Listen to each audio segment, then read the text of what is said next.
Okay, so first of all, it's great to be here. Thank you, everyone, for having me, Rabbi Keith and Faith Joy and New Horizon. Thank you all. It's been a long time since I've been actually. I mean, it seems like my bio is saying if we started Unacceptable 4 years ago, but it's actually 6 years ago in 2020. No, that's me. That's on me. It was just a copy paste from somewhere.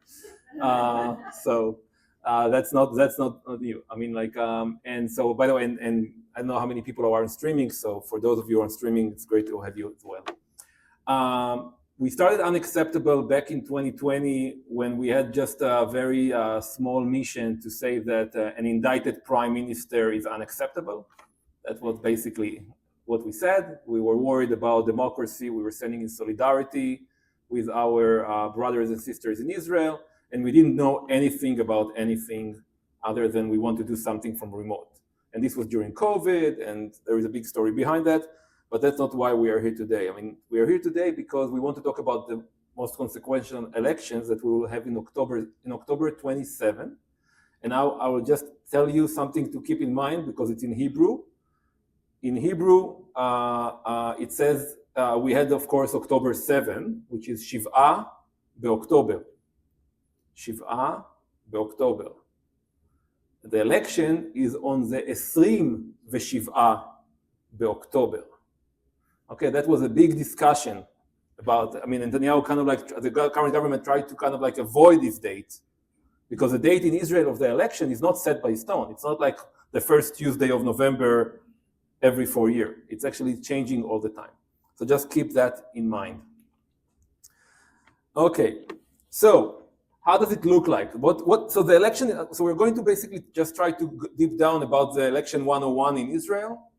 It's not obvious. It's not something that we are, you should in theory know about. I mean, like I never knew about how the election in America worked when I lived in Israel. So no one is, there is no expectation here to have any knowledge. So in Israel, we have three branches: the legislative, the executive, and the judicial. The legislative is basically what the elections are for, right? There is no elections for the president or the prime minister, or you don't choose a prime minister. You don't vote for a prime minister, you vote for a party. So the elections are for the Knesset, which is the parliament, right? And there are 120 seats in this parliament, in the Knesset, okay? So people are going to vote to decide how many seats each party is going to get. Now, there aren't just two parties in Israel, and we're going to talk about that, okay? So there is about 7 million voters, okay? 120 Knesset seats, and a big question, what's going to be after this election, okay? So, as I said, 120 seats. Now, so in theory, you would have said like that if you take the 7 million votes and divide it by 120 seats, if you get the amount of votes for getting one seat, you should be in the Knesset. In reality, that's not what's happening. There is a threshold. So you need to reach to 3.25% of the votes in order to be elected to the Knesset. Okay, so it's not just 7 million divided by 120, you need 3.25, which is translated to 4 seats. So if you only get like, let's just say that 4 seats are about, grosso modo, 160,000 votes. That's about the number. You need to get 160,000 votes for your party in order for the party to be part of the Knesset. Okay, so if you get 150,000, which means your party didn't make it, all the votes go to the trash. And you get nothing. And that's what, in a way, brought us to this type of government, because there were at least 2 or 3 parties in Israel on the left side or on the opposition that didn't make it. And that's how we ended up in this situation. Which means when you hear about new parties coming up in Israel, sometimes you need to be worried that they are going to waste votes for one of the camps, okay? So in order to basically win the election, no one party will get 61 seats, right? So you need to build a coalition.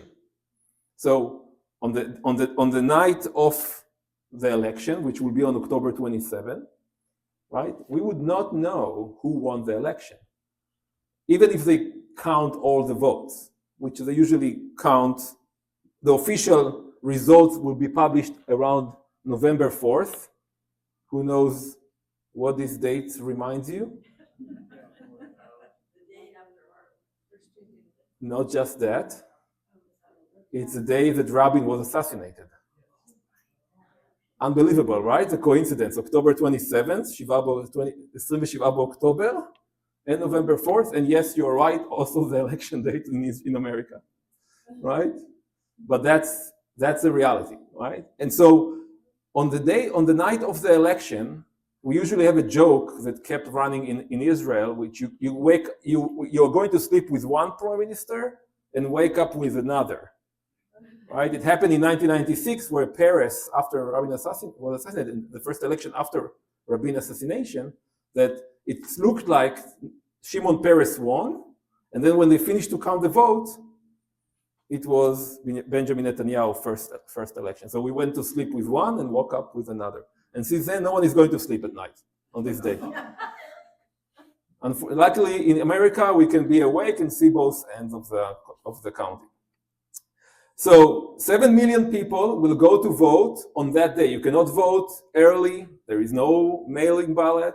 And Israeli expats like me, people who has the right to vote, needs to fly all the way to Israel to put the note into the poll. Okay? Which we can talk about that later. So once that happens, and we get to know how many seats each party gets, the parties will basically go and recommend to the President Herzog, who they think should get the first chance to create a coalition. Okay, so then basically start this process. Presidential consultation. So every head of party is coming to the president, and they will say so it's not that the largest party will actually get the chance to go and set up a coalition. So it doesn't matter who is the largest party, it matters who is able to get the coalition. So for example, if Netanyahu gets 26 seats and the opposition largest party is getting 23 seats, but Netanyahu cannot form a coalition, then the smaller party will get the chance to set up the coalition. So 28 days. So this guy, unfortunately, we only have guys heading of parties. So this guy that will actually get the chance will have 28 days to build an agreement, a coalition that will be a majority that can vote in the Knesset to set up the government. Okay, so when people ask me usually, do you think someone will win? Winning meaning setting up a coalition that has a majority in the Knesset. It doesn't mean who gets more votes, right? So that's really, really important to. So once that's happening, the Knesset will vote a confidence vote, and we will have a new government. Okay. So this is a poll from yesterday. Okay. I don't know how many of you recognize anyone else other than Netanyahu. Okay, but you can see everyone is all male, and they're not all Ashkenazi. So we have basically, let me try to come here. We have, so that's a poll from yesterday or 2 days ago. 26 seats are going to Gadi Eisenkot, which you probably never heard about before. You did. He was the chief of staff. No, I mean, like before this election, he didn't run any party. He was the chief of staff. He was part of Benny Gantz, who is not even on this board yet now, right? And he basically came out of nowhere for basically creating the largest party right? So this is what we called a party in the center, okay? Then we have Netanyahu, 23 seats. Just in comparison, in this government, the last 4 years, they had 34 seats. Okay, so there was a move, right, from the past. Naftali Bennett, who was a prime minister for 6 months or 7 months, I think, something like that. During there is what we call the change government. The change government was formed in 2022 and was toppled at the end of, in 2021, and it was toppled around the mid of 2022 because, as we said, the date of elections are not set by stone. You can have a majority in the Knesset that will say, we dissolve the Knesset and we go to election.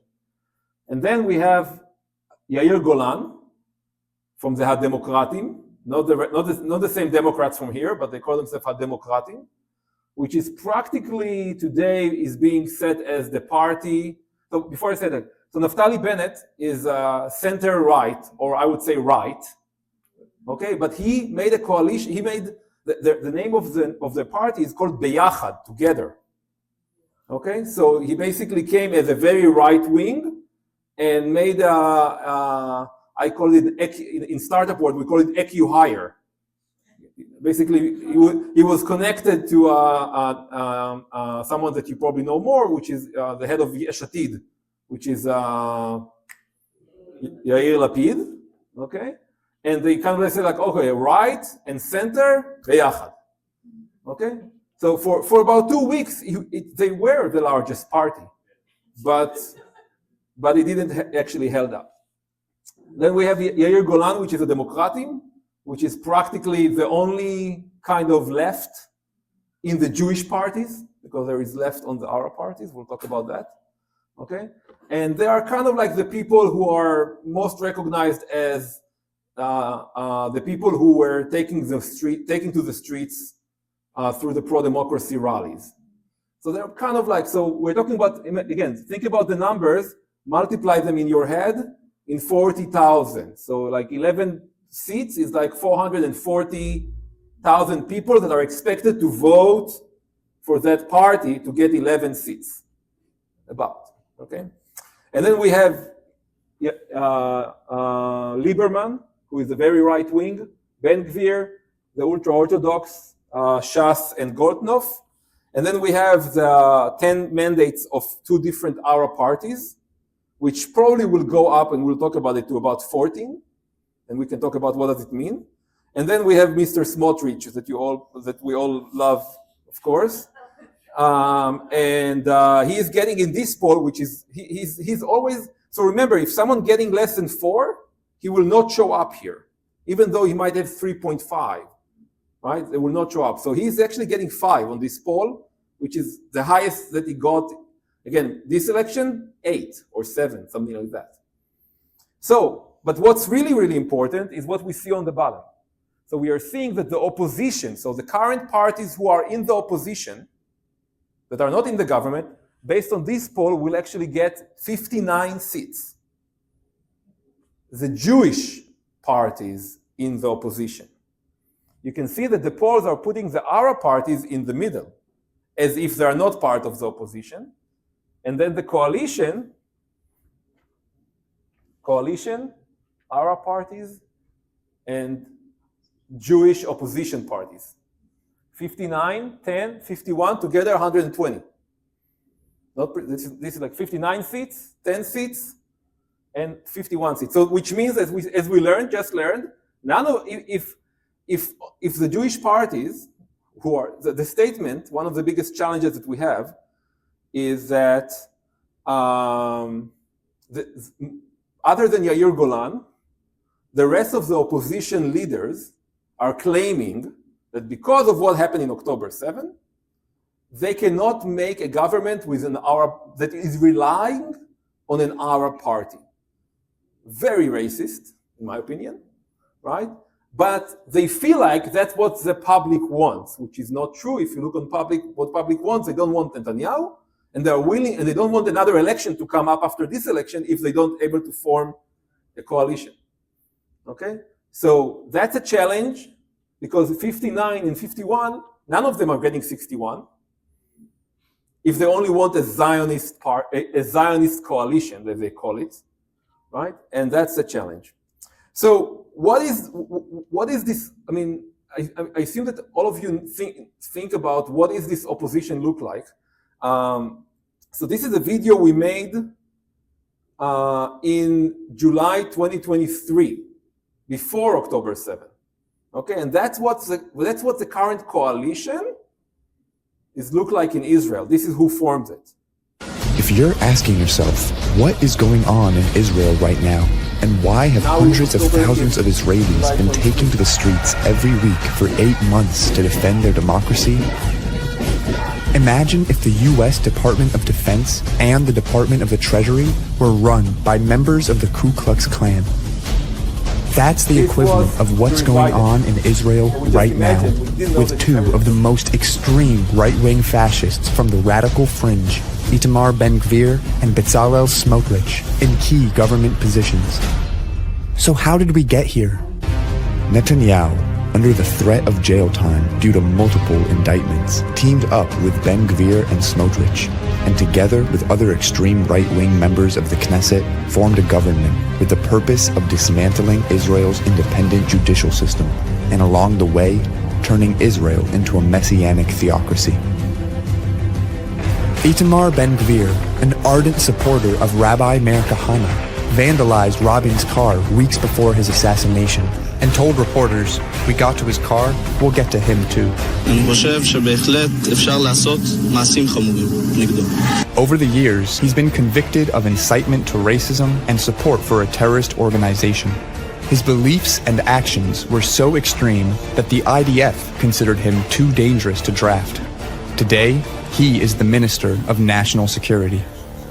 Bezalel Smotrich, another radical far-right activist, suggested that Israel should wipe out the entire Palestinian village of Hawara and called for segregated maternity wards for Palestinian and Jewish mothers. He also calls himself a proud homophobe. Today, he is Israel's Minister of Finance.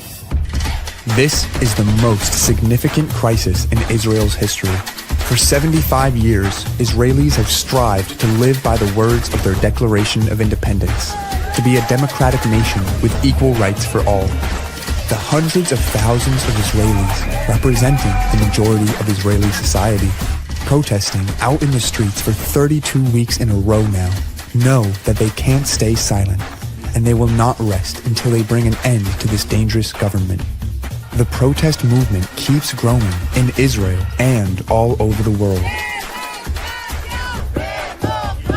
Don't let Netanyahu, Ben-Gvir, and Smotrich destroy Israel. Join the fight to save Israel's democracy.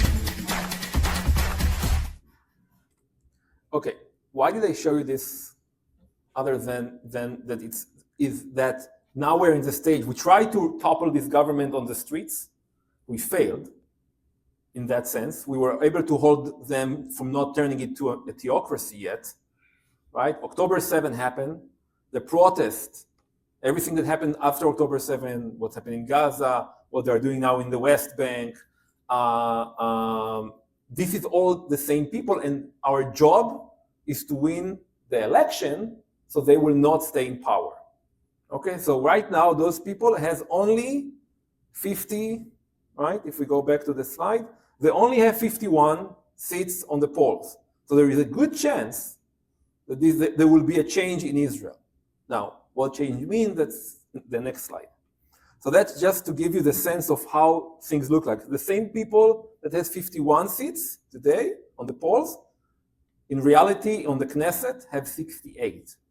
So that's how the shift in the mind of people have changed since the last election, right? 68 to 51. Okay.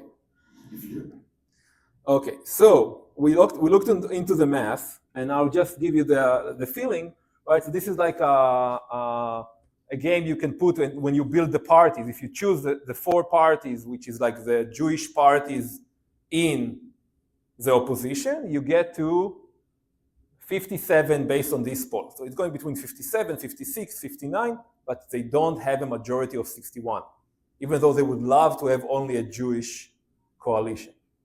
Okay? And I can send you this, it's a website, you can play with it and see all the polls.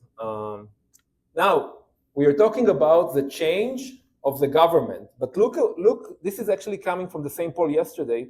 What is on the mind of most Israelis? You would imagine, like we all imagine here, that maybe the end of the occupation, the two-state solution, security, right? This is not what most of people will vote based on. And that can explain why the opposition parties are not talking about two-state, about partnership, even not about Gaza, right? Not even like how do you end up Hamas, as an example.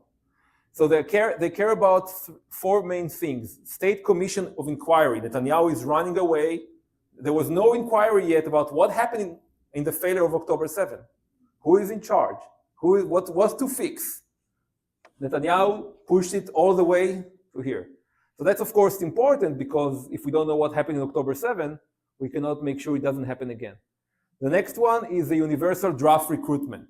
The Haredi are not going to the army, right? People are looking into making sure that everyone goes to the army. So that's a very big on the ballot. The next one, which relates to democracy. By the way, you can see, by the way, that saving Israeli democracy is not even the highest, right? The next one is PM, the PM term limits. Today, as you know, Netanyahu has been prime minister since almost 1996, with a little bit of changes. There is no limit to terms, so that's another one. And they remain undecided, right? Only 9% think that judicial reform repeal, right? Basically, everything we went to the streets on before October 7 is now just 9% of the people, that's what they think about. So that's, just again, like it's a big difference with what we think here, that should be the most important thing on the ballot, and what's in reality is on people's mind. So, what is the current uncertainties? The polls are stuck on about 50-70 for the last 3 years. Nothing is really changing. That's about the same numbers. 70, I'm saying, including our party. So 50 seats to the current coalition, and 70 to the rest who are not in the current coalition. The biggest challenge is that the question will be like, is religious Zionism, the Smotrich party, will not pass the threshold? Going to be a big factor. Can the opposition form a coalition or not? Our party unity. This is actually a slide from yesterday, and as of today, the 3 our parties, there were 4 our parties. 3 of them decided to go on a unity, united party. As they call it, Mishutefet, united, right, together, which means it's a big difference. So we saw before here that our parties are getting 10 seats. The assumption that if they are running together, it will increase the go to vote, like it will increase the amount of people that are going to the polls from the Arabs, and they will actually get almost 14 seats.